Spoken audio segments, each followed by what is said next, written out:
Good morning and hello. This is Jeff Nasanov with the Space Madness podcast. So named because space is a crazy and maddening field to be in and an endless source of challenge and inspiration. So just last night was the 10th test launch of the SpaceX Starship, and several of those many challenges were overcome. So a good start for today. So today our guest is Shelli Brunswick with a very interesting and diverse background, everything from space acquisitions in the military to the Space Foundation as a motivational speaker and author, and a fellow storyteller in connecting people to the space industry, which is, of course, one of my goals with this podcast. So thank you very much for joining us, and welcome. Thank you so much for having me. I'm excited to be with you today. Wonderful. So as I like to do is I really like to start people's stories with as far back as they can go with connection to space and exploration. So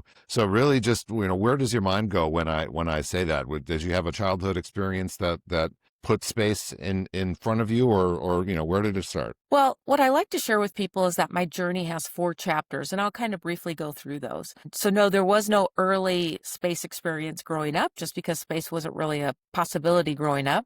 But when I turned 18, I joined the U.S. Air Force as an enlisted airman. I didn't have college money to go to school. I didn't really know what I wanted to study.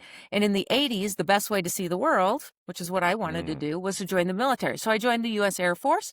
I was an enlisted airman for 12 years. I went to school at night and on the weekends, completed my college education, and that allowed me to apply to become an officer in the Air Force. That started the second chapter of my journey. And the Air Force made me a space acquisition or space procurement officer. So I did project management related to space activities.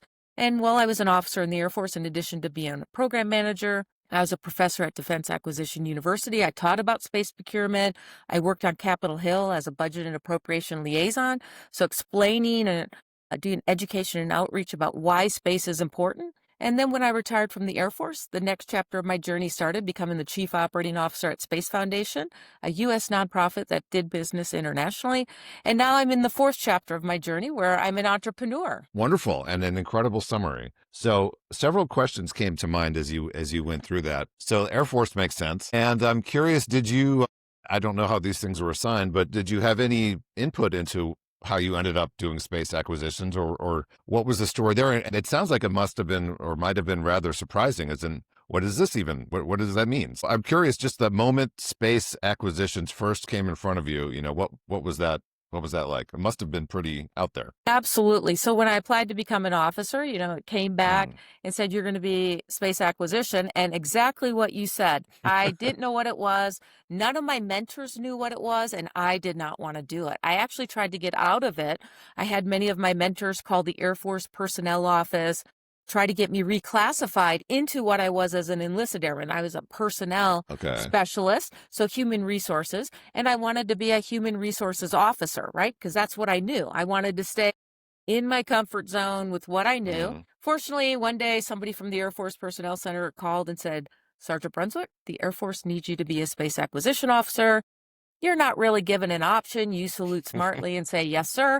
And I'm so grateful for that opportunity, because even though I didn't know what it was, it launched this 25-year career I've had in the space industry. Sure. And as someone who's tried to figure out space acquisitions from all kinds of different perspectives, what an incredible opportunity it sounds like to me, of getting taught it directly and getting to do it, because it remains a mystery to some degree. And of course, it changes every couple of years too. So that's fascinating. So, okay. So then anything you can mention from that actual work, any programs, this must have been the late 80s, 90s? It was actually in the 90s, because I was an enlisted airman those first 12 years, being stationed in Turkey and Germany, being that personnel specialist, and completing my college education. But what it gave me is I was stationed in LA, which was the Space and Missile Systems Center. I believe it's now called the Space Systems Organization, because it's now under Space Force.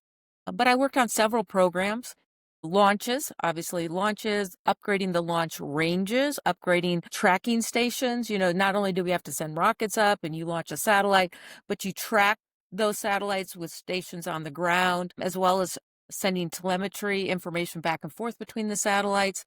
So working on all of those, especially the launch ground stations, And then when I taught at Defense Acquisition University, I really taught about project management. Individuals in your audience who do project management, well, there's project management for space procurement assets as well. So if you went to work at SpaceX, just like you talked about, or Blue Origin or another company, you would be able to walk in with that space procurement background, project management similar to the Air Force, and be able to pick it right up. Now, there are some other space procurement assets, and we'll talk about those separate, like biotech and all of that. And so it was a really exciting time. And then my last assignment was working on Capitol Hill as that budget and appropriation liaison. So in addition to explaining space, because it's, it's one of those, space and cyber are really hard to explain to people why they're important, especially cyber. You don't see it, but we all know we don't like our bank accounts getting hacked. Yeah. So really being able to explain that to members of Congress and their staffers, and then taking them on trips to see space assets and understand the overall mission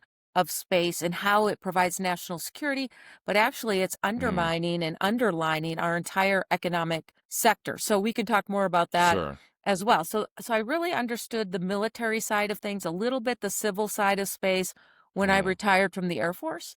And then when I went to work at Space Foundation, it opened that aperture on international and commercial space. Okay. So a couple of interesting stories that you just reminded me of. So speaking especially of explaining to Congress what exactly is happening, there's a wonderful story that's sort of legendary around JPL where I worked for 4.5 years, that Gentry Lee, one of the original space architects, engineers, he was apparently asked in the 70s to go to Capitol Hill and explain, I think it was about Viking, and explain the schedule. And so he had to explain to people who who learned about space in elementary school in the 30s, why you can only go to Mars every 9 months or so.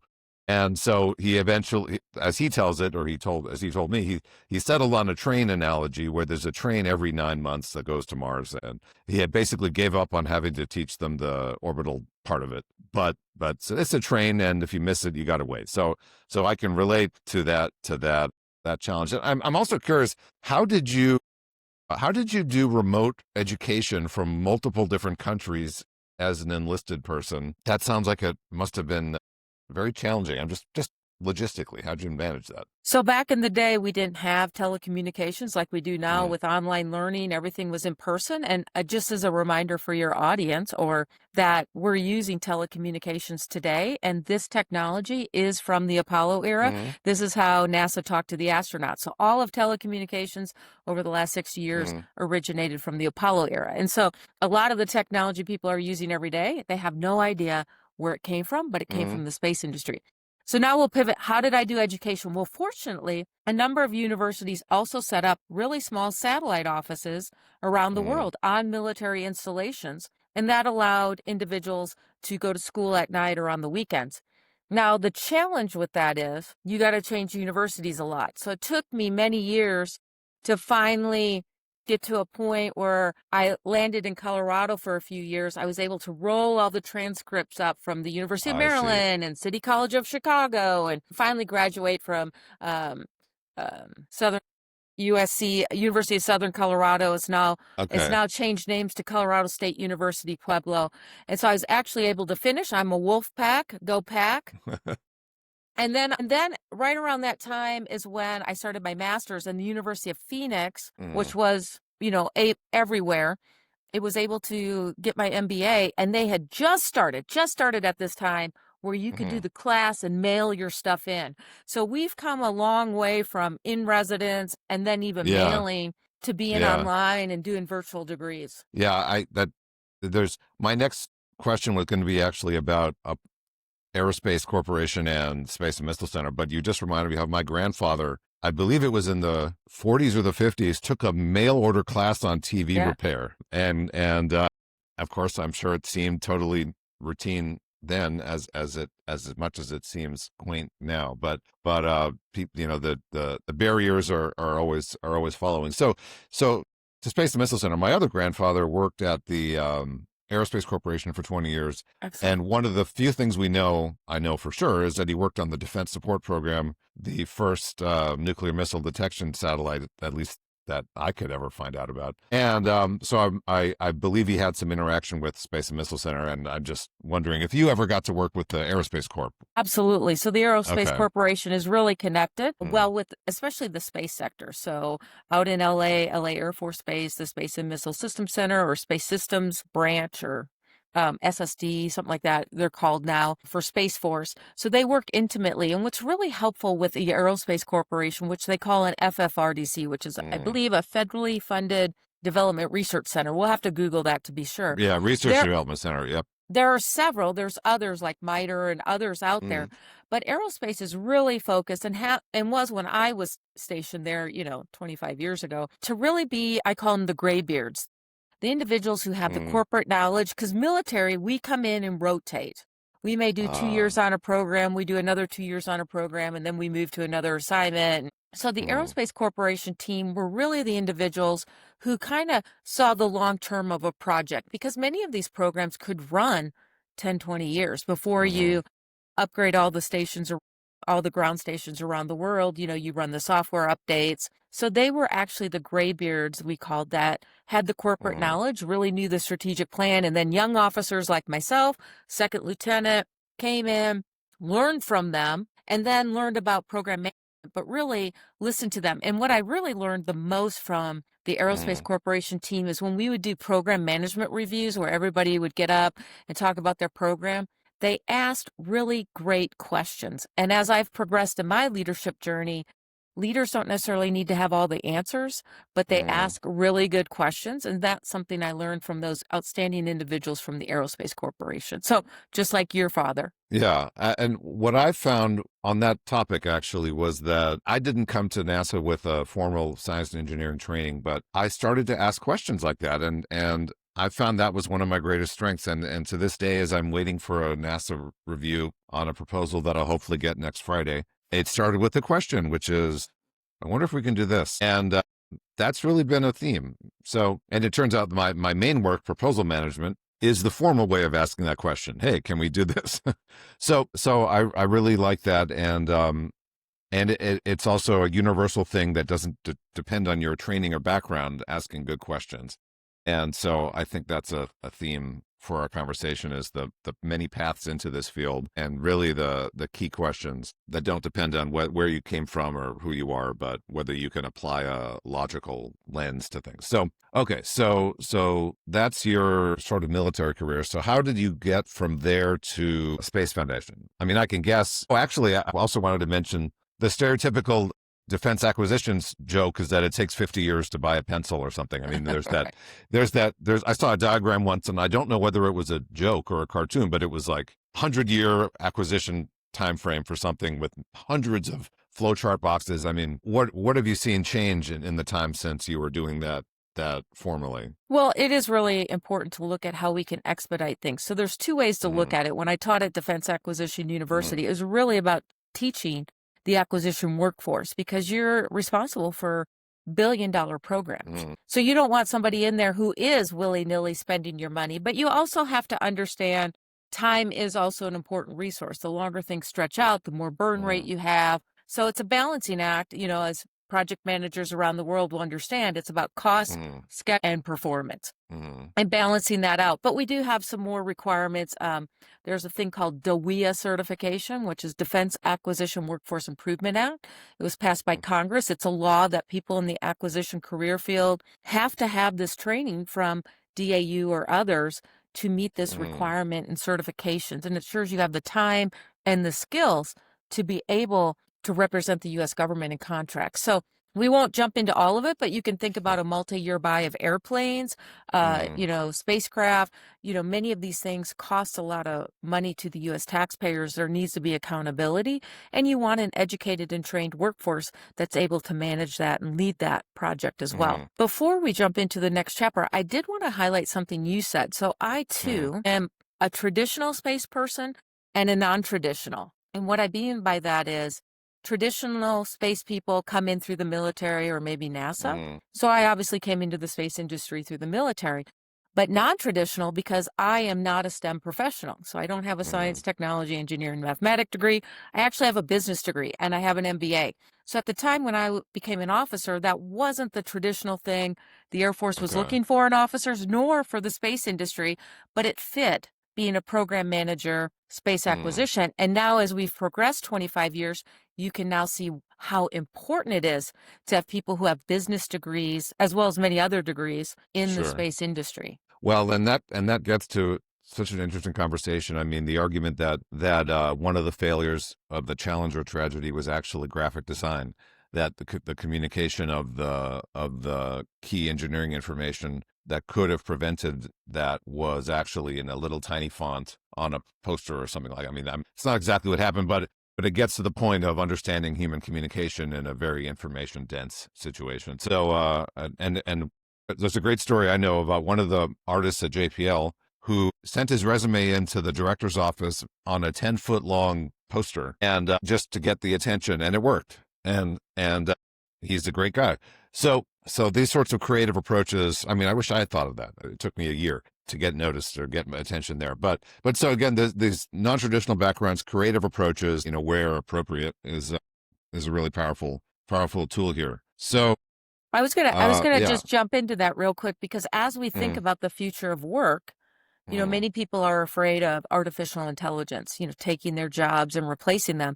And you highlighted a key component, communications, the ability to articulate both verbally as well as in documents. And so those skills, those soft skills, I call them essential skills, communication, teamwork, leadership, other, getting along with people, listening. Those are all really important skills, and AI is not going to replace human beings who have those skills and can incorporate AI into their workplace to expedite work and Yes. be more efficient. People who aren't able to have those soft skills or emotional intelligence, we'll say, as well, and are afraid or pushing off AI may have more challenges as things continue to migrate over the next 3 to 5 years. We're going to see a lot of disruption with jobs, not just for AI, but for other technology. And so it's really important for your audience to know it's important to have emotional intelligence, the soft skills or essential skills, and then be really flexible and understand you have to be a lifelong learner because things will continue to change and evolve. Yes, I have learned that over and over again. And you mentioned the soft skills. It reminds me of something that I'm seeing in my own household where my son is he's 13, he's extremely engineering and math oriented. But I'm so happy that he's taken to English class. And I remember when I was his age, really just reading Cliff Notes, not really treating English class and the literature assignments nearly as seriously as the science and technical stuff. But I'm so glad that he doesn't seem to have that obstacle because in a more automated and digital world, the human component is even more important, and that's where I think the leaders will come from, as the people, as you said, who can wield the tools, but also be the human leadership piece. So I just wanted to go back to defense acquisitions for a second on the F-35. So that was the first thing that the first large program that I was at my career growth able to look at and wonder about the acquisition process, because it was a total mystery to me until around then. And I learned something interesting. I'm curious what you think about it, and I'm sure there's a good reason, but I would eventually learn that the aircraft get built before the requirements are finalized, or at least while they're being finalized. And maybe that's an oversimplification, but at NASA, we try really hard not to do that because that is very hard to correct. So I understand these things take a while, but I wonder from the acquisition point of view, is there a reason, or, what can you tell me about why that might be? Because I've always wondered it. I've always wondered. I'm not an expert on the F-35, but there's a lot of challenges with the F-35. Obviously, very important aircraft in not only the U.S., but the other challenges that included with that was that it was also very much an international activity, which required international partners, international companies got to get a chunk of being part of the weapon system, international requirements, plus what was the U.S. variant compared to other variants. So the F-35 had a lot of activities that went on with it above and beyond, which would be a normal something. I won't say the C-7 I did do an airplane tour in a program called Education with Industry, where I went and worked for 10 months at Boeing C-17 in Long Beach, California. That Wow. was my airplane time, and Uh-huh. learned a lot about airplanes, which translates a lot to space as well. And really understanding the C-17 was a highly complex, capable aircraft. And Mm, it's unfortunate we shut the line down because it was so advanced with the technology and capable of doing so many things. But I learned a lot about that. So the C-17 had, it was it. And so they ran that, but it had a lot of technology in it and made it very expensive. And normally mm, you plan on these big, long production runs, which lowers the cost of individual units. mm, That's how they get to it. Unfortunately, when you start cutting how many units you're going to create, or international mm. partners don't want to buy those units, that individual cost continues to rise, and then it becomes a challenge. And the other challenge is once you shut a line down. So Mm, 15s, F-16s, F-16 has been, a foreign military sales product for a long time. That line stays up, and it's all the supply chain that goes into creating that line as well that makes it really important. And once you shut a line down, that supply chain is mm, gone. And so when people come back and say, well, can't we just make C-17s again? Well, you could, but to reactivate that supply chain is what's making it cost prohibitive.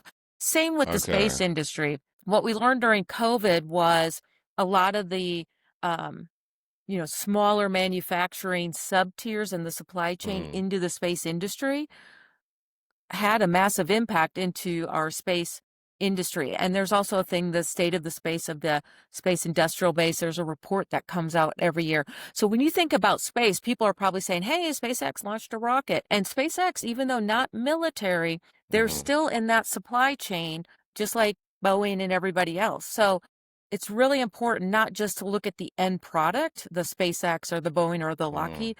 It's really good to drill down into the supply chain. That really tells us the health of the ecosystem for space, as well as the health of the U.S., sector. We know during mm, COVID, we saw how fragile our supply chain was in the U.S., not just for defense and space, but also medicine and food and et mm. cetera. So I won't go down that pipeline, but when people think about Sure. the space industry, what that highlights is there are jobs everywhere. High Mm, school graduates to PhDs. So, yep, you can look at SpaceX, but you could also look at that manufacturing sector, come right out of high mm. school with a certificate in manufacturing and go right into a good paying job. Yeah, and the supply chain is a really interesting subject. I'm sure we could talk about extensively, but what I was exposed to in that I think is interesting generally is the two Mars rovers. So we built Spirit and Opportunity at the same time. So whatever supply chain led up to them was activated once. But the Curiosity and Perseverance rovers are a different story.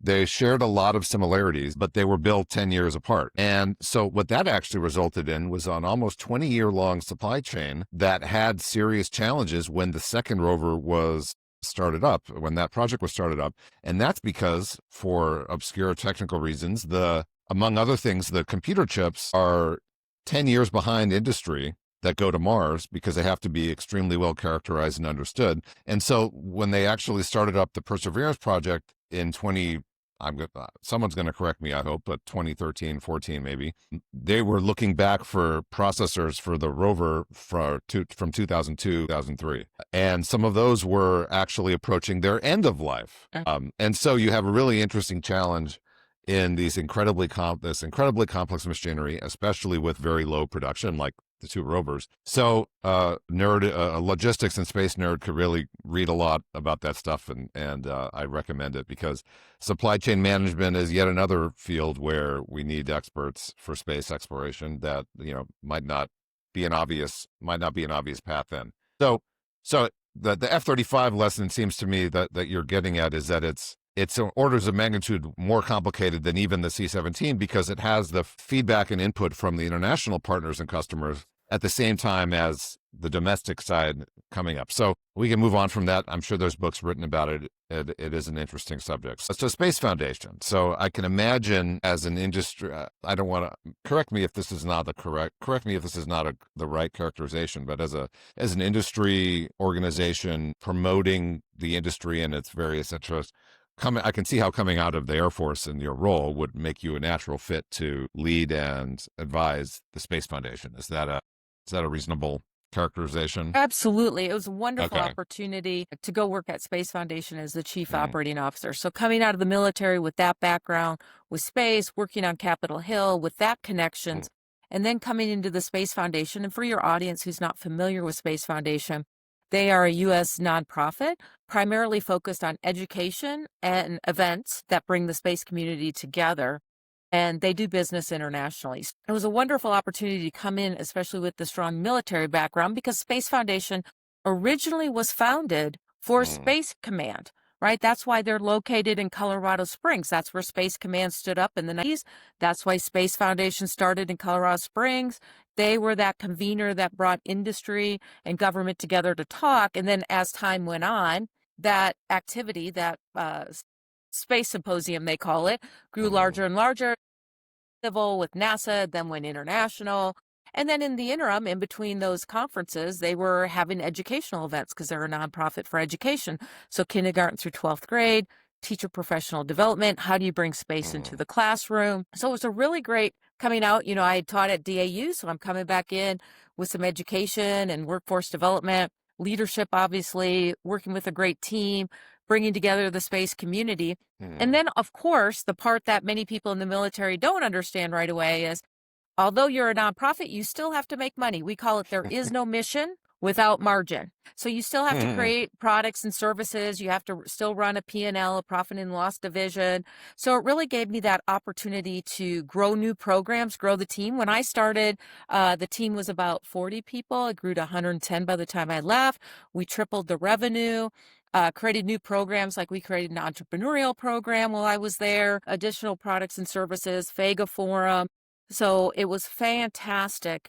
And I loved every minute of it until it was time to exit. What I mean by that is I had been there 9 years, and you know, life is about learning. And one of the great things about the military, even though I'd been there a little over 29 years, you change jobs a lot. You meet new people, you do Mm. new things, you travel. This was my first after military job, in 9 years in one location, one thing.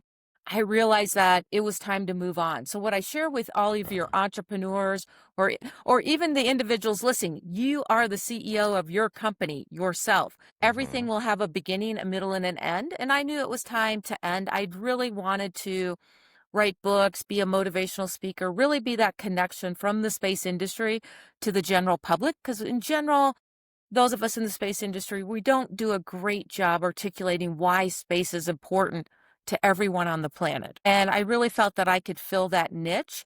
And so I have a wonderful support team. My husband was like, hey, you want to do this? Let's do it. And so, you know, came back in 2024 after the holiday break, said, this is what I want to do, and started the new adventure. And it was a lot of learning. I'm going to tell you, it's not easy being an entrepreneur, but it has been an amazing journey. I love it every day.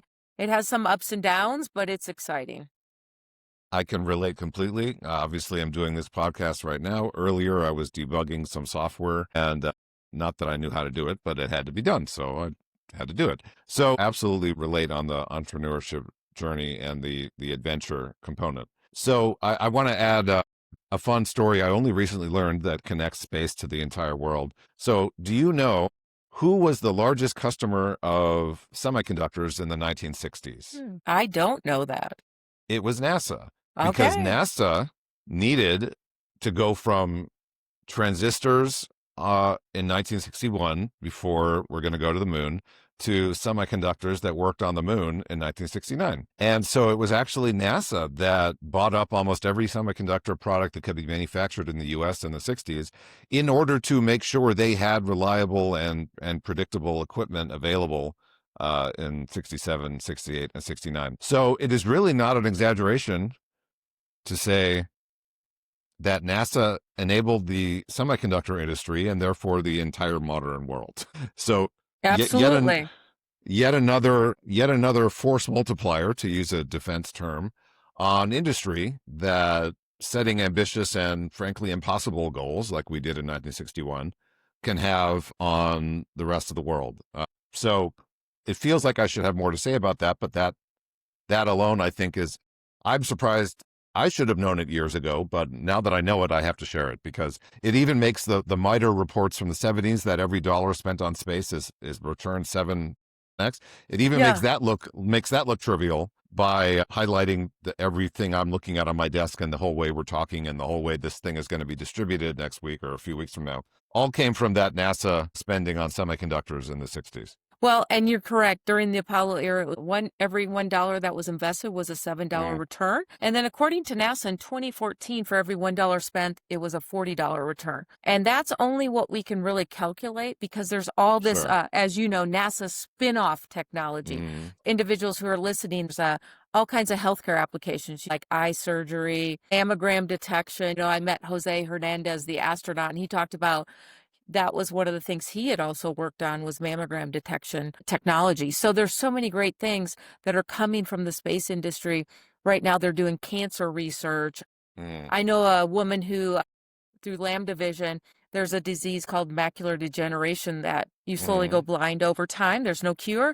She's looking to 3D print lens replacements for your eyes so that you'll be able to have your sight back. And you can really only print organic material well in microgravity environment. Off Earth, because of the way organic material lays, there's flaws. So there's a lot of waste because you're not going to put a flawed lens in the human body. They're also looking at the circulatory system. You know, when astronauts go to space, our whole circulatory system, heart, is all dependent on gravity. So when we go to space, your fluids, instead of pooling in your lower extremities, they start pooling in your head. So they're doing studies about the circulatory system, heart disease. So when people think about space, it's not just we're going to space and, you know, formulated food, which we have formulated food, more nutritious food for astronauts, growing agriculture in space, recycling water, and all the other things. It's all the healthcare applications that will happen. We also, as you said, as we look to go to the moon and Mars, we're going to look for different energy and energy storage devices. Because right now, the storage devices we have and the energy producing devices require the sun. So if we're going to create a research center on one of the poles of the moon, it's not going to get a lot of sun to recharge. Or on Mars, where there are big dust storms that could cover it. That's what happened to one of the rovers once.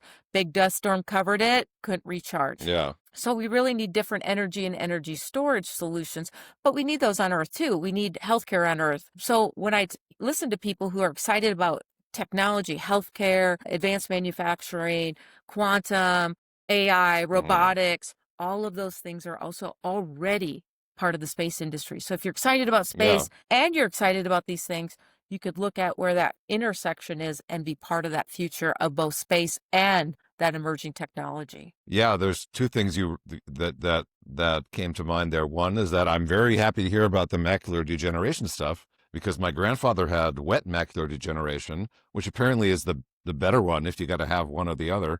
But he had to get an injection in his eyeballs every week for the last few years of his life. Wow. That is not how I want to be spending the last few years of my life. So hopefully I can get, if I have to, get something else. Well, but there's another technology I want to highlight, that kidney dialysis. I don't know the whole story, but apparently there's a fuel filter material that was designed for Apollo that later enabled kidney dialysis machines. And that, of course, is enormous. Millions of people rely on those to stay alive. So if the 7x or 40x economic return isn't good enough for you, you probably know someone who's only alive because of a NASA Apollo fuel filter. Well, I will share with you one of my favorite forms of space technology is fire retardant clothing. You know, we had a fire in an Apollo capsule. Apollo astronauts passed away.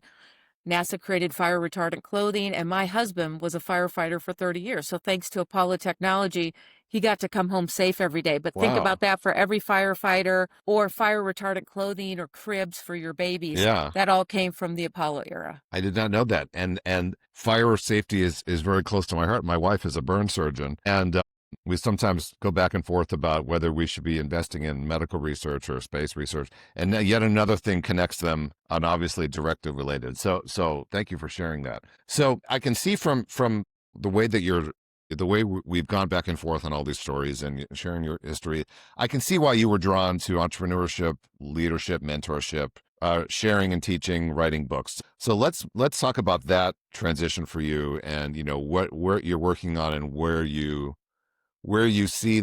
having an impact already, and where you want to. Absolutely. Well, thank you. Well, while I was the chief operating officer at Space Foundation, that's where the seed got planted. I created an entrepreneurship program while I was there.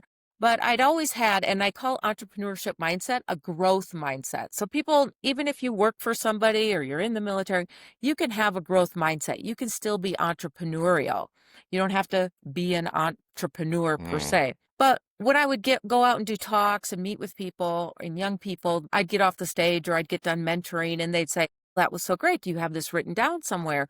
And the answer mm, was, well, at the time, no. And what I learned, when you're a C-suite of any kind, it's really hard to write a book and do your job because you're busy. You're working 80 hours a week. But I'd already started writing down some of the lessons based on some talks I had given. And so the first book, which is What Space Got to Do with It, 10 Life Lessons for Personal Growth. And the title, What Space Got to Do with It, actually came from a TEDx I gave in 2022, where my mm, TEDx coach, he wasn't sure how to title my talk about space because, he's not a mm. space person. He goes, I know, what space got to do with it?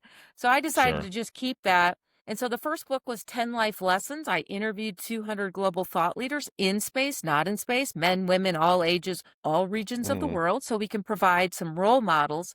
And then I included 30 of the interviews in the first book. And it's really about some different lessons, taking advantage of opportunities, don't feel failure, building networks, finding mentors, being mindful, having passion. So it's life lessons that mm, are universal. It doesn't matter that I'm looking at it through the lens of space, it can apply to anyone. Now, the second book that's coming out this year during World Space Week, October 4th through the mm, 10th, it's called What Space Got to Do with It, An Interstellar Guide to Success. And it has 4 main sections: leadership, self-leadership. I already talked about mm, that. You are the CEO of your own company, self-leadership. Then it's about building awareness of what the opportunities are, finding those access points, so access, and mm. then taking action. Because a lot of times people do research, but then they don't take action. So you got to take action. So in the book, it'll be 10 fun chapters, and it kind of goes through that. Again, insights from 30 global thought leaders in space, not in space. And in addition to the first book and the second book, there's also a complimentary webinar series with those global thought leaders that's on my Shelli Brunswick YouTube. There's no cost. Mm, So if you want to go to Amazon and buy the book, great. If you can't get it in your country, that's great mm, too. You can still check out those free webinars so you can still gain mm. the insights. Because ultimately, the goal is, at this point in my life, it's about legacy and how do you pay it forward. And it's about having gratitude. So as a leader, I always say there are 3 big components. You're inspirational, and we can Mm. think about the space industry for that. You're authentic, you connect with people, and then you have gratitude. And that gratitude piece is about paying it forward. So that left me with so many different thoughts on leadership and education and mentoring and parenting even. And it reminded me, actually, I love the growth mindset term. I can't remember when I first heard it, but it actually makes me think of all the jobs I've ever had, and the ones I liked the least were the ones where there was nothing to learn. And my first job ever was doing laundry at the YMCA on Sawtell in West LA. There was nothing to learn there. And my second job there was sitting in the parking lot, marking cars. Nothing to learn there either. And that's when I decided I wanted to get a job programming in Java. And that was the beginning of there's certainly a lot to learn there. So, and those are the things I try to instill in my kids, is not just do things, but learn things. And so I really appreciate the way you expressed all of that together. And you mentioned, maybe it was before we started recording, but you mentioned your outreach to people globally. One of my favorite things about LinkedIn is how I get people messaging me from all over the place. How do I get involved? Quora used to be a great site for that. Now it's sort of weird, but LinkedIn is still great. And I hear from people there was one young man I'm talking to who went from Morocco to Nebraska to do astrophysics, and he has ended up as he's got a little YouTube channel explaining science to people. And I'm sure that happened before the internet, but there was no way for me to learn about it. So just what do you think about the modern social media environment, the modern globally connected world as it regards these sorts of things? It is a global connector, and it does create access. And so in my first book, I have a Mm, gentleman in here. His name is Desmond, and he is from Cameroon. Now, as you can imagine, Cameroon does not have a space agency. So there's no way to be part of space, but he wanted to be part of space. So he had to leave Cameroon, go to mm, Nigeria, get another degree in electrical engineering, another master's, and mm, then from Nigeria, he applied to be an international teacher liaison for Space Foundation. So that's how I met him. He applied for the Space Foundation program, which I believe is open right now for application. Space Foundation International Teacher Liaison Program. I met him through that program. He did that. There's no pay, but he got Mm. to be part of that. Then there was an opportunity where I could write a letter of recommendation for him to go to Arizona State University and get a scholarship. So he came to the U.S., he got another master's degree, participated in the Thunderbird School as well for their space studies program, and now he is in the U.S. space industry working commercially because there can be some challenges until you get your full U.S. citizenship Sure. coming into military or civil space. So it is possible, and that's why I wrote the book, to show no matter where you are, the journey may not be linear, it may be challenging, Mhm. but it is possible. And I talked to a woman last month from Ghana who asked the exact same question. I'm in Ghana. How can I get into the space industry? Is it even possible? And my answer is absolutely. Check out Desmond's story. Again, it's either in the book or you can check out the webinar series on my WhatsApp, or you can Google him, Desmond. He's amazing. I have another woman in there from Cameroon as well. She is also doing amazing things. She has chosen to stay in Cameroon and help bring space technology into her community to help improve farming and agriculture. Okay.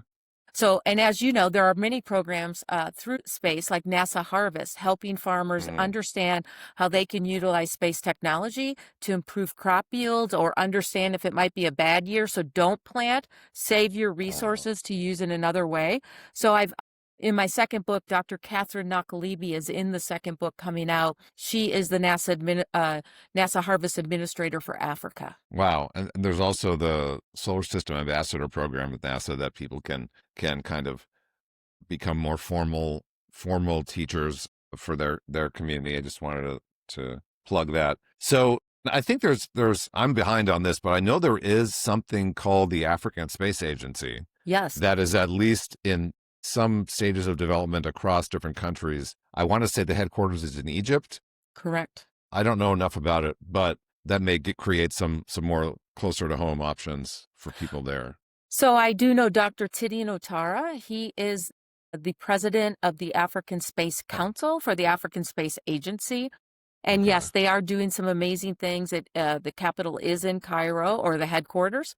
And so Mm. they're starting to do things. And there are some nations, again, Africa is a big continent, 54 countries. So you have some like Nigeria, Kenya, South Africa that are very advanced, and some that still, such as Cameroon, that are still in if we joined the space agency, what would it do? I had the privilege of going to Togo in April to support the State Department and helping the Tongolese understand what the benefits of space technology are, how it can help them with protecting their borders. There can be border incursions, protecting their fisheries and their wildlife, because you can have human and wildlife trafficking, also illegal fisheries, and then, of course, increasing agricultural input. So there's defense as well as civil and commercial. And there are some companies that are starting in Togo to create that infrastructure there. And then, of course, as you know, from what we talked about with NASA, for $1 invested, it was a $7 return for Apollo. Creating that ecosystem creates jobs, creates opportunities,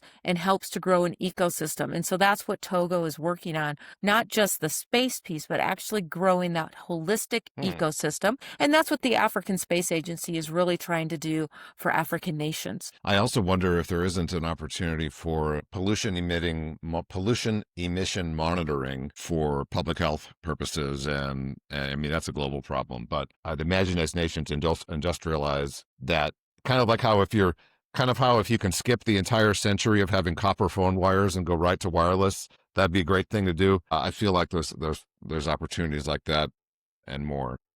That I will share, that is what Dr. Tidian is saying they want to do in Africa, because everyone in Africa, they all have the same thing we have. Yeah. And so it's called direct to device. And we can't lay fiber optic cable to every remote village in Africa or every remote island in the equator. What we can do is create that satellite internet access communications and then allow direct to device. And then that brings everyone into the ecosystem. So in addition to creating technology and opportunities and going to the moon and Mars, it is also a way of creating equality and equity on Earth so that everyone can be part of the global economy, not the space economy, but the global Yes. economy. Well, this is not even new anymore, but I remember a few years ago being blown away that there are villages in India where basically they went from subsistence farming to They basically created their own tourism industry with a simple cell phone, that telling stories about their daily lives there. And I'm really not doing that justice, but the creativity that happens when you connect people, is really the story of humanity and our progress for I think 10,000 years. And I think I saw that story too about the Uh, community in India. They put in a cell system, yeah, solar energy, so they could charge their cell phones, and they called it ecotourism because again they're yeah. not bringing in a lot of technology and activities that can harm the land, and they allow that, and that has created an economic boom for their community. So again, we can look at how technology is an enabler to create that economic prosperity for everyone. So, as someone who's thought extensively about global space issues, I'm really curious what you think about the following question. Do you think that if China lands on the moon, Americans will care? There's a number of answers to that. I don't know Mm, if Americans will care. I will say that national defense and security will care mm, because I'm listening to a great book. I'm going to share it with you mm, and your audience, and I think you'll all appreciate it. It's called The Future of Geography by Tim Marshall, and he talks about mm, how the competition in space will change our world. And so I think Tim explains it way better than I can in 30 seconds, but he talks mm, about the importance of I was in the air.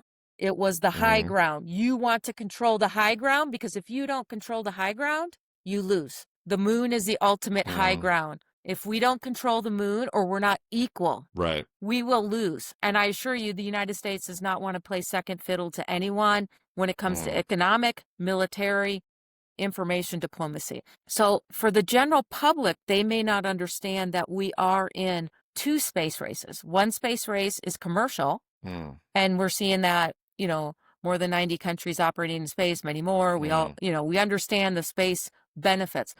And there is a second space race going on that is more military security that's taking place, mm, hence the reason the United States stood up U.S. Space Force and the understanding of why the moon is so important because it is the high ground. And if you do want to go onto Mars, it is where mm. you'd want to go. You don't want to go from Earth to Mars like you demonstrated. It's easier to go from Earth to the moon, generate the energy and the resources we need at the moon, and then go from there. So we can talk. That's a very Yeah. mathematical thing we can talk about, but so I share with you, I think it'd be great for your audience to check out Tim Marshall's book. He has another one out. I've read both of them or listened. I'm reading. So the second one is that Future of Geography, how competition in space will change the world. And then he has another one out that came out first, and it's called Prisoners of Geography. And it explains why we continue to have the same land wars over and over, or the same challenges over and over, Huh. Pakistan, India. Huh. So Tim Marshall has a couple good books out. I share those with your audience. I am putting those in my third book coming out next year in 2026 called What Space Got to Do with It, Out of This World Mm, Leadership, because it's really about that strategic leadership. So a little tidbit about, yes, the moon is a national priority. It should be a national priority for national defense and security. And it is also an economic need for the mm. United States because there's helium-3 on the moon, there's rare earth, there's so many other valuable resources on the moon. I assure you, the United States does not want to be left behind, nor should we be second. So I want to talk about your book as in closing, but I just want to add a couple of observations. One, it occurs to me we may have to change the classification of rare earth if we start pulling it out of other planets, but I'll leave that to the chemists to argue about. But what you remind me of is, and I actually give me a second to think of it. I'll edit out this delay because I just blanked. Well, and I Uh, will highlight while your audience is yeah, listening that rare yeah, earth, the moon is also, as they've researched, part of the earth, So fair. you Yes, can watch a fair great enough. show called How the Universe Works, and it talks about how Mm, the moon was formed. So technically the moon is matter that from is earth true. as well. Yes, that is a very good point. Yes, but for Mars, they might have to know. Well, So they do say it is possible that life came from Mars to Earth yes, during an asteroid or something hitting yeah. Mars. And so How the Universe Works, wonderful show. You can watch it online. It explains a lot of these things. Oh, so I want to go back briefly to geography. I'm going to read that guy's books absolutely because there are some books I read a few years ago that really were very enlightening by Jared Diamond of Guns, Oh, Germs, and Steel, okay. and Collapse. And he basically takes human society through the lens, literally, of planetary formation. And I'll give you a couple of examples. I could talk about it for hours, but I'll give you two examples. One, that he observes that one of the reasons that the society of China can have lasted for 5,000 years is the total dependence on the river situation there, and that it enables east-west travel relatively simply in ways that other heavily populated parts of the world, they just don't have that continuous geographic feature. And it gets to this observation of, it asks the question, why was it when Columbus reached the New World, why was the New World in such a different state technologically and government wise? And it makes the argument based on the geography that it's actually much harder to move north and south throughout the world than it is to move east to west. And that, for example, that if you wanted to go from the Incan Empire to the Aztec Empire, you had to travel hundreds of miles of basically totally opaque jungle that was almost impossible to get through. But if you wanted to travel the Silk Road from Europe to China, it was still a desert, but at least it was passable. And those things are simply facts of geography that predate human existence by so far, it's almost mind-boggling. So the geography question, Prisoners of Geography, whatever the title is, that's going to get my attention because it not just tells these interesting stories about human society, but it literally connects them to space exploration and these efforts we've had for decades to understand the Earth itself. So I could go on, but I'll stop there. So I think I had a second point, but I forgot it, but that's okay. You now tell me a little bit more as we close out about the book that you're working on right now, please. Excellent. So the book I'm working on right now is called What Space Got to Do with It, An Interstellar Guide to Success. It's coming out during World Space Week, which again, World Space Week is October 4th through the 10th. All around the world, every country participates, usually all virtually. You can go to their website, you can sign up. So good little plug for World Space Week. And my book is tied in that each day during World Space Week, one of these videos, the YouTube videos I shared where I interview different people, each day a new one will get published. And then on October 10th, the new book will come out, and it's going to really talk about how you can accomplish your goals. Because everybody says, oh, I want to be in the space industry. And it's like, okay, you can, Then the next question is, well, how? And that's how I came up with leadership, awareness, access, and action, and how you can come in not only to the space industry, because this process can work for whatever you're trying to do. And again, it includes those interviews from 30 global thought leaders in space, not in space, former president of a country, Dr. Tidiane Otara from the African Space Council. He's in the next book, Out of This World Leadership. So there's a lot of great thought leaders in there, all ages, because I want to make sure that people can see role models as well. And hopefully people will find it interesting and check out the webinar series. Absolutely. And we can put all of that in the show notes. I think that you and I could talk for many more hours, but I do think we need to end this episode at about an hour. So I really want to thank you for joining me. It's wonderful to get to know you a little bit after we've been connected for probably 10 years on LinkedIn. And if you connect with Shelli on LinkedIn, she will send you a happy birthday message every single year. I can attest to that. So thanks again. Once again, wonderful to chat. And I think we should definitely do another one in a year or two as your adventure continues and we have more stories to share. So thank you very much. Well, thank you so much. And until next time, I look forward to seeing you around the galaxy. Oh, I love that. Thanks, everybody. And this was the Space Madness Podcast with Jeff Nossanov.